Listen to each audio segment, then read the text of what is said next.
Joining me today is the editor of humanprogress.org and a senior policy analyst at the Center for Global Liberty and Prosperity, Marian Tupy. Welcome to the Rubin Report. Thanks for having me.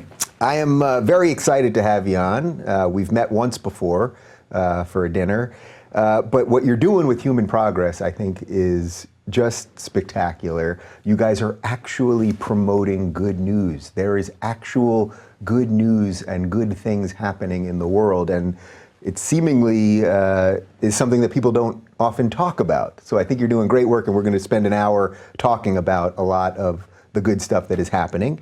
But I always like to start with a little bio on people. So tell me a little bit about yourself. How'd you end up working for Human Progress? Well, I was born behind the Iron Curtain in what was then communist Czechoslovakia. And so from early age, I started to understand the importance of political and economic freedom. We had neither in Czechoslovakia. That'll make you learn it pretty quick, huh? That's right. And then when the wall came down in 1989, me and my parents went for Christmas in Vienna. That was the first time that you could actually leave your country and you could travel abroad as a family. How old were you at the time? I was 13. Because before then, people still could travel to the West, but they would keep the children behind as hostages. But now that the wall came down and communism collapsed, you could travel anywhere you wanted. So we decided to go to Vienna. And the moment that we crossed the border into a Western capitalist liberal democracy, it was like stepping out of a black and white movie into a color film. Everything was just so much more beautiful. The shops were full. People were smiling. There was color everywhere. Sure. And so I think that even at that early stage of my life, I started to think about what makes countries rich, what makes countries poor. And that's, I think, where my interest in all of that started, really. Yeah. Tell me a little bit about your education. Well, I went to high school and undergraduate in Johannesburg, South Africa, of all places, because when the wall came down, my parents emigrated to South Africa. They are medical doctors, and so their expertise was needed. So as a kid, I got to see both the fall of communism and also the fall of apartheid, which is kind of a unique experience. And I'm very glad I had the kind of childhood or upbringing I had. So I finished my undergraduate at the University of Witwatersrand in Johannesburg. And then I went to do my master's and my PhD at St. Andrews in Scotland. What's it like being in these places when something is falling, like communism or apartheid? Because we seem to live in a time right now where a lot of people think that we're watching parts of the West kind of fall. And you've seen some stuff fall. Yes, I think that for the vast majority of the population in Czechoslovakia, clearly the fall of communism was a tremendous blessing. There was an immense amount of optimism about the future. And also unavoidable disappointment with some aspects of the utopian future that people have imagined. Nonetheless, just about anybody who analyzes economics and politics in Central and Eastern Europe over the last 25 years concludes that people are much, much better off than they used to be.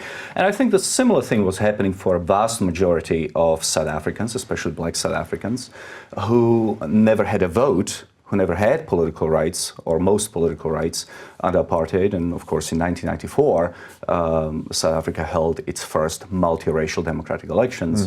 And as a consequence, there was also a tremendous amount of optimism, again, followed by the inevitable disappointments as reality set in. Nonetheless, it's an extraordinary time of enthusiasm and optimism and tremendous, I think, sense of brotherhood between people. Yeah. Do you think that's necessary, that sort of utopian vision of when things are changing, that everything is going to be magically fixed and better? And then, as you're saying, then there's that period where you go, oh, everything didn't magically get fixed at once. Yes. But you sort of need that vision to get there? You sort of need that to kind of see in the distance? I think you appeal to a utopian vision of the future as you consolidate democracy in the case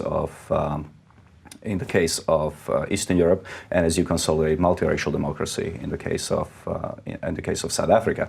But ultimately, utopianism is the great enemy of human progress, because I think that human progress needs to be measured in terms of the past rather than some sort of a utopian future. Human progress is an incremental process where you are trying to decide, okay, is today better than yesterday? And if so, that is progress.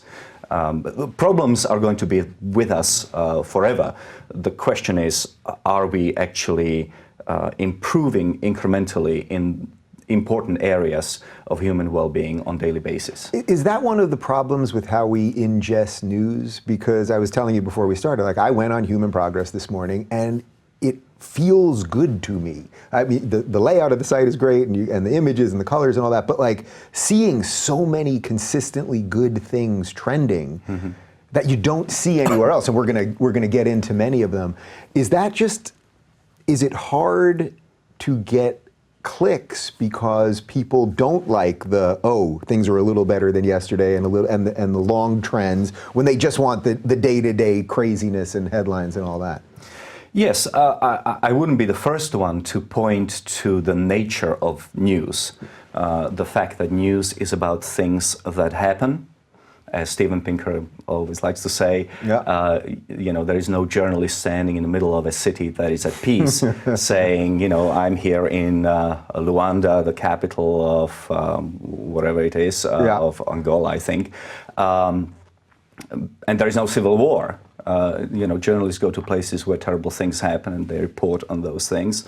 And so that gives a skewed image of what is happening in the world. If it bleeds, it leads. I mean, that is a well-known phenomenon. Combined with the nature of the social media, certainly I think that Twitter and smartphones make terrible things immediate and intimate. So, we were able to watch tsunami in Japan in real time. We saw destruction and death of thousands of people in real time, whereas a few decades ago, and certainly a few centuries ago, you would never have known that a terrible thing has happened on the other side of the world. Does that complicate your work, do you think, that people get information so quickly that then maybe are making misjudgments because they're not looking at the sort of long view of history? I'm not sure if it complicates things, because pessimism is part of human nature. It also enables us to respond to these stories in a quicker time, to be able to say, on our website at least, look, it is true that there was, in this particular case, tsunami and people have died, but look at the long-term trends in terms of people dying and property being damaged due to extreme weather events or natural catastrophes, and the trend is declining. So we are also able to use the social media to respond to it. The problem is that the good news doesn't get picked up as often as the bad news, because the bad news leads, the good news doesn't. Yeah, and there's just a psychological component. There might be an evolutionary reason we focus on the bad things, maybe for survival or something to that effect. Yes, John Tupy and Leda Cosmides from University of, is it Southern California at Santa Barbara? They are the pioneers of evolutionary biology. They believe that our brains have evolved at a time in tens of thousands of years ago, when the world was just a much more inhospitable place than what it is today.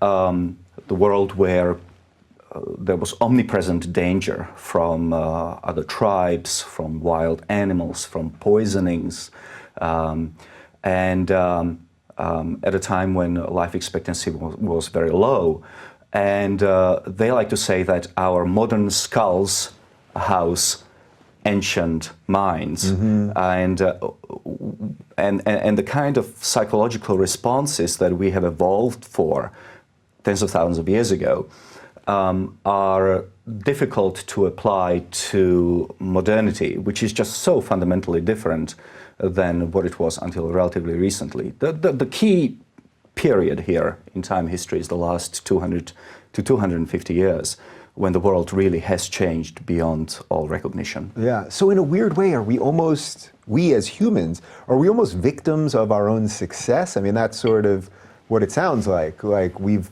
done so much good, we have advanced so far, that now we nitpick about little things constantly and think they're massive when, yeah, we're not dying of massive, we're doing a lot with disease, which we're going to get to, and a whole bunch of other things. We've made our lives way safer and extended our lives and all of these things. So we're almost a victim of all of that goodness. Yes, so from an evolutionary perspective, again, research of others, not my own, overreaction to a potentially bad thing happening had a lower cost to the organism, in this case a human being, than underreaction.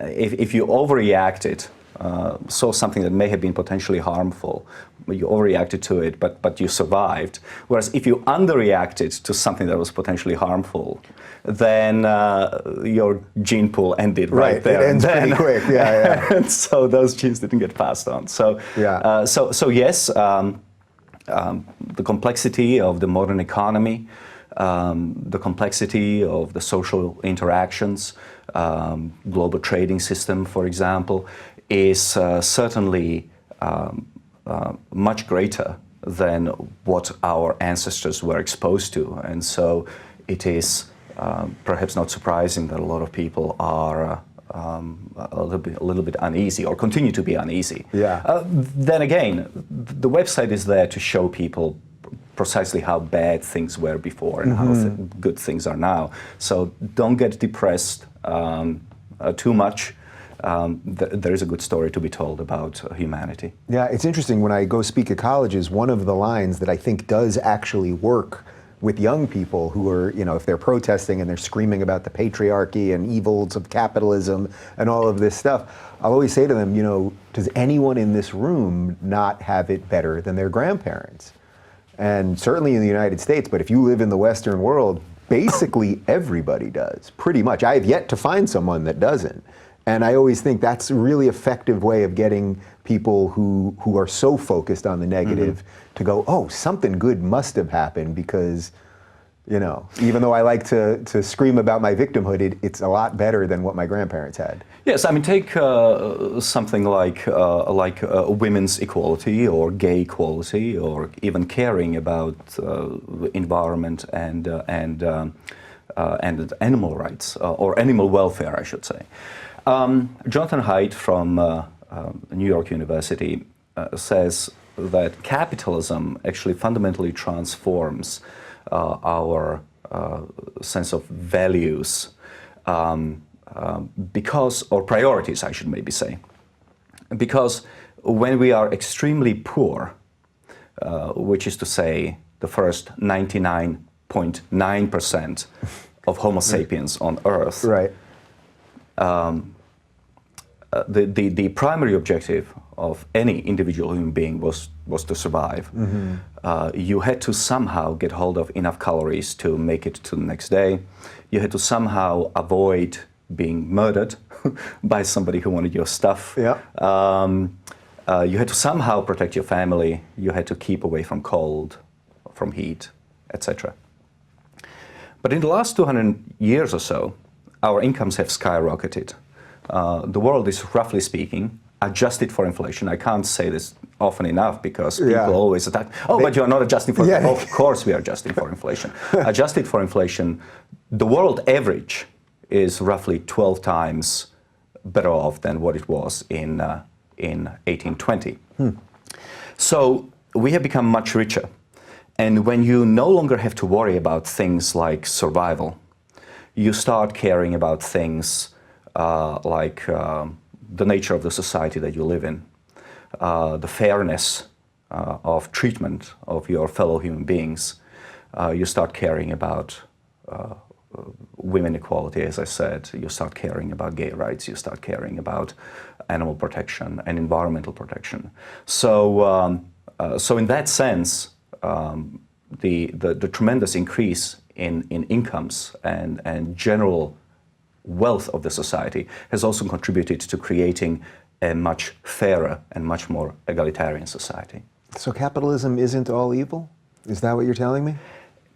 People who think capitalism is evil, I highly recommend that they visit Cuba, they visit Venezuela, they visit North Korea, and countries which have taken deliberately a step in the opposite direction. Capitalism has its problems. Liberal democracy has its problems, and it is our task to try to fix these problems on the margins. But to throw out the economic and social underpinnings of modernity, of this extraordinary age of abundance, would be a mistake. Are you shocked at the amount of people in the West that seemingly want to do just that? No, I'm not even shocked by the fact that in Eastern Europe, where I'm from, people who are in their early teens and into the late teens, people who have never experienced communism, people who were born after the fall of the Berlin Wall, are now embracing socialist ideas, or at least those socialist ideas are now increasingly popular amongst young people, which they certainly aren't amongst people of my generation. What do you chalk that up to? Because I don't think it's just that they didn't experience it. Is it just that utopian dream that we all have, or is it just that it all sounds good? The endless cry of equality, which of course never turns out to be equality. It all is just, if you don't want to really deeply think about a system, well then communism or socialism is pretty good. Well, Milton Friedman liked to say that that every generation needs to be educated in the benefits of freedom, and I think that even founding fathers were talking about something about we are always one generation away from tyranny. Now, what that meant was to say that there is something, perhaps in human nature, that drags us back into that tribal socialistic mindset. Now, there are a lot of different theories about that. One possible theory is that actually, as we grow up in the only functioning communist society or communist institution, which is the family. In a family, especially a nuclear family, people share wildly. Children are not expected to earn their breakfast by, I don't know, bringing home the bacon or whatever. Right. You know, things get shared very, very equally and so forth. And that can work on a sort of nuclear family level. The further you go, the less it works. I mean, what you are prepared to do for your children is not the same what you are prepared to do for your cousins. It's not the same what you are prepared to do for your second cousins, for your fellow citizens, and for that matter, for people on the opposite side of the world. And so the fact that we are able to conduct our affairs along these socialist lines in nuclear family doesn't then translate into the society as a whole. So that may be one reason. Another reason may be that there is within human beings, within human psychology, a tendency to want to bring down people who have gotten too far up. If you are thinking about tribal society or these roaming groups of hunter-gatherers of, say, between 50 and 150 people, where everybody, you didn't want all the women and all the food to be monopolized by the one alpha male. So usually there was some sort of a combination of an alliance made by other males to bring this alpha male down, so there would be a greater sharing. Yeah, and that was good for the alpha male too, right? I mean, he wanted to survive himself, and if he survived, he survived. I mean, in amongst the chimps and so forth, the alpha male does usually end very poorly. So that may be another reason. Another reason may be that in a hunter-gathering society, some of the food would be shared equally. There was, for example, if you killed an animal, there was no refrigeration. You couldn't store it. There was no accumulation of wealth in that sense. And so things did get shared amongst the members of the group. Plus, there was no accumulation of wealth because you were constantly moving. So whatever you acquired was limited to whatever you were able to carry on your back. Yeah.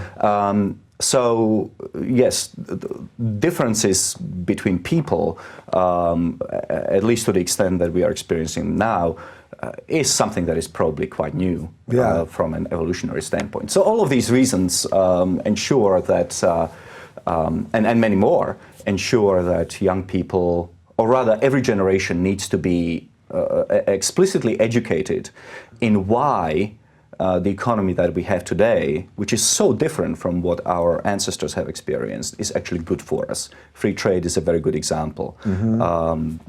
Free trade contributes to economic growth, and yet every generation you have a new push for protectionism. Again, the complexity of the economy has outpaced our ability to understand it without explicit learning.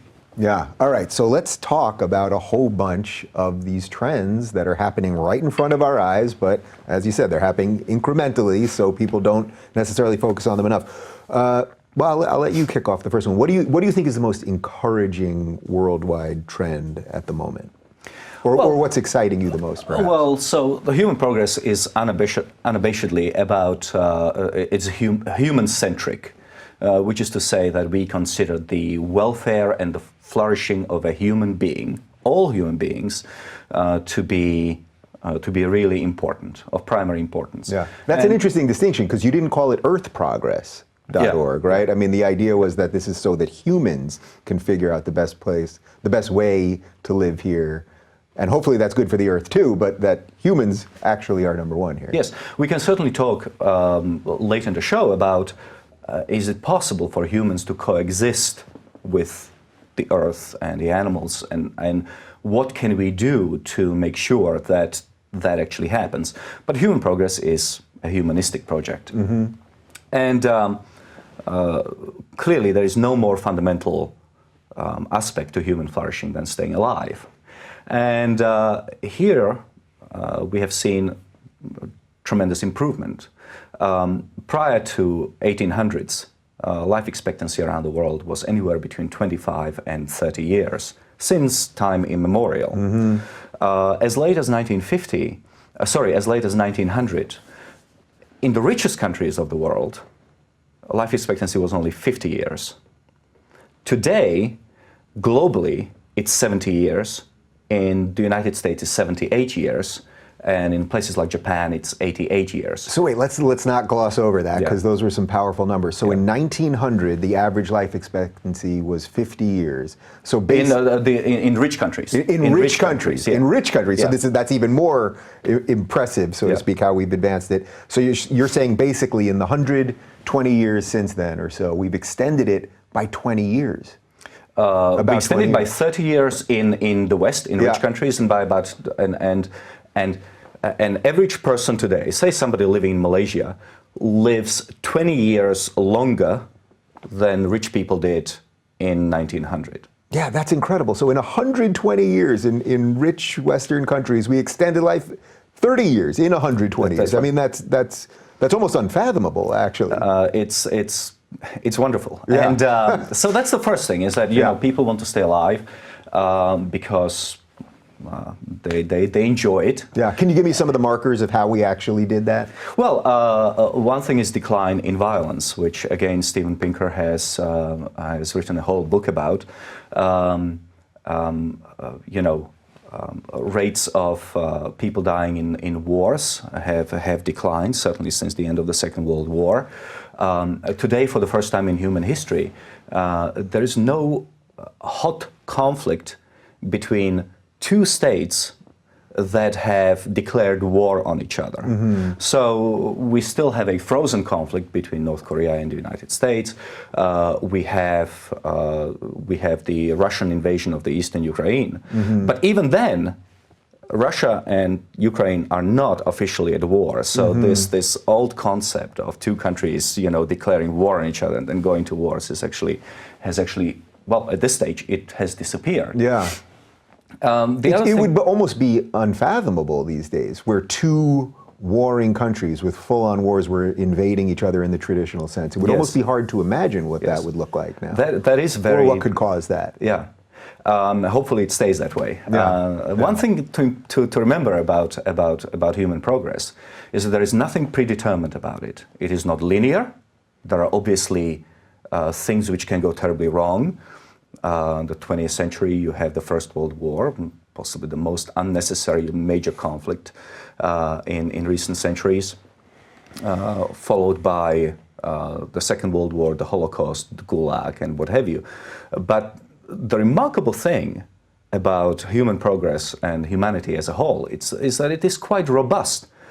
At the end of the 20th century, life expectancy was still longer than what it was at the beginning of the 20th century. We were still consuming more calories, more people went to school, and so on and so forth, in spite of the 20th century being actually quite violent. Yeah. Anyhow, since the end of the Second World War, world has gotten progressively more peaceful. Then, of course, you have medical breakthroughs. Wait, let's pause on the violence part for just a sec, because I think it's one of those things where you can say that to people and you can talk all about the wars that don't exist anymore and that there aren't, genocides the way there were and all of those things, though admitting that some bad things are still happening. I think people just don't buy it. They see school shootings or they see, a riot here or something happening all over the place, and they just automatically believe things are getting worse. That sort of gets us to where we started about how technology is a part of this. But how difficult is that for you, just to get the truth across to people and have them actually accept it, while at the same time they're looking at, a shooting or this or that they can just quickly see online? Yeah, you've got to look at the long-term trends and try to figure out whether things, in fact, are getting worse or whether this is a blip.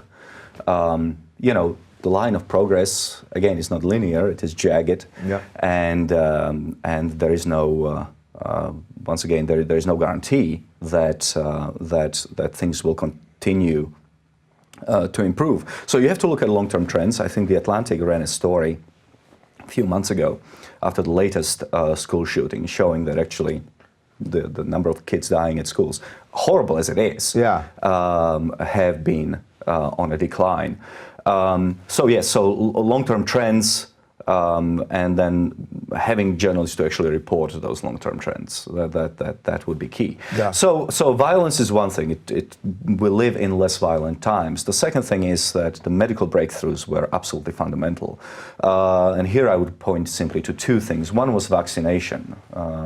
A guy called Jenner in mid 18th century England noticed that milkmaids didn't get smallpox. Now, smallpox was absolutely horrifying disease. I mean, your body would be covered with these lesions, pustules, and 80% of kids who got it died. Up to 60% of adults who got it died. In 18th century France, it was estimated 95% of the population got smallpox at one point of their lives or another. Wow. And Jenner noticed that milkmaids didn't get smallpox. That's because they got a milder version of the pox from cows. And so he started inoculating people with the pox from the cow. And because the Latin word for cow is vacca, our word vaccination comes from that. And that was a major improvement. The other thing that happened was that humanity discovered the germ theory of disease. We didn't know that disease was spread via germs. people had all sorts of weird ideas about humors in the body and miasmatic theories and what have you, and it was all nonsense. But the upshot of us being so ignorant about how disease spreads was that people, for example, didn't wash their hands. And you can imagine, right? If you're a farmer who is using human excrement in order to fertilize his fields and comes home and sits down to dinner, you can imagine what sort of diseases that leads to. Now, Jews, funny enough, who washed their hands as part of their religious rituals, tended to fall less sick and die at a lower rate than the rest of the European population. But once again, because people were so ignorant about how diseases spread, they assumed it was magic, which again led to pogroms and discrimination against the Jews. But even doctors didn't. Doctors also didn't change their clothes because the more blood and gore you had on your clothes, the more it signified to the potential patient that you were a doctor in great demand. Right. So doctors were actually a massive reason, or one of the major reasons why disease spread. They went from dissecting corpses to delivering babies, introducing pathogen into the body of a mother. And all that stopped basically after discovery of the germ theory of disease, and child mortality, maternal mortality started to decline, and life expectancy shot up as a result. Yeah. What else is going on with the diseases of today that we're getting close to eradicating some things that still exist, right? Well, we are very close to eradicating polio. There are some what's called wild cases of polio in places like the Congo. Of course, we have made HIV/AIDS, or rather, we have created drugs that no longer make HIV/AIDS a death sentence, which, you know, considering it only took from 1980, when we first started talking about HIV/AIDS, to about 1994, 1995, when the first antiretroviral drugs came along, only 14 or 15 years, that's a remarkable accomplishment. I mean, people have lived with smallpox for millennia. So we were able to do that. Now, the other thing which is quite extraordinary is that cancer rates are declining. Now, the reason why that's so interesting is that incidences of cancer increase with age. So as people grow older, and on average, we continue to increase our life expectancy, the chances of you contracting or developing cancer, not contracting, but developing cancer, get much higher. Cancer is basically just cells dividing during a normal process of human body existing. But the more subdivision of cells you get, the more likely it is that one of them is going to go crazy and start subdividing without control and cause cancer, and you're going to die. And the fact that cancer rates for men and women are declining, certainly in rich countries, even though life expectancy is shooting up, that's again an extraordinary achievement because of early detection, because of better drugs. Now with CRISPR-Cas9, the gene editing system, we are probably going to be able to focus on personalized medicine. So we are going to be able to create drugs specifically for one individual or group of individuals who share. Can you explain CRISPR a little bit, just for those that are, you know, you don't have to give me a major explanation, but like the sort of the most simple explanation of it. I was reading something on the site today about CRISPR. Yeah, well, it's a gene editing technique, which is to say that hypothetically, and hopefully we're not very far from that time, you'll be able to splice out of the genome, to cut out from the genome genes which are responsible for congenital diseases, which would be which would be a very nice. It would be very nice to know that if a child gets born, it won't develop multiple sclerosis 20 years down the line and die in terrible pain. So these are the sorts of things that we could do with CRISPR. Yeah, I want to move on to the environment, but is there anything else on the medical I think that, side of things? I mean, education is the obvious example. Obviously, 80% of the world is literate, whereas most of the time people were not literate. There's now a gender parity between boys and girls, pretty much, on average in the world.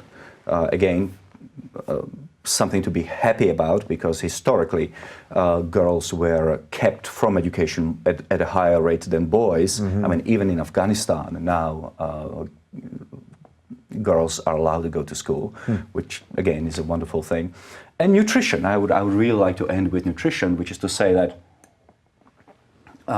famine has disappeared from the world outside of war zones. We all remember those images of starving children with inflated bellies in Ethiopia in the early 1980s. Yeah. And that's pretty much disappeared. And hunger was basically a normal human condition throughout our history. And today, an average African consumes as many calories as the Portuguese did in the early 1960s. Just about everywhere in the world, people are consuming more calories than what the USDA recommends should be the average intake. And in Africa, they are certainly reaching that threshold. And Africa is important because that's really where absolute poverty continues to be a major problem. I think it's fair to say that absolute poverty is ending as a global problem. It is now going to remain as an African problem that is concentrated in a couple of African countries, in a few African countries, including places like the Congo.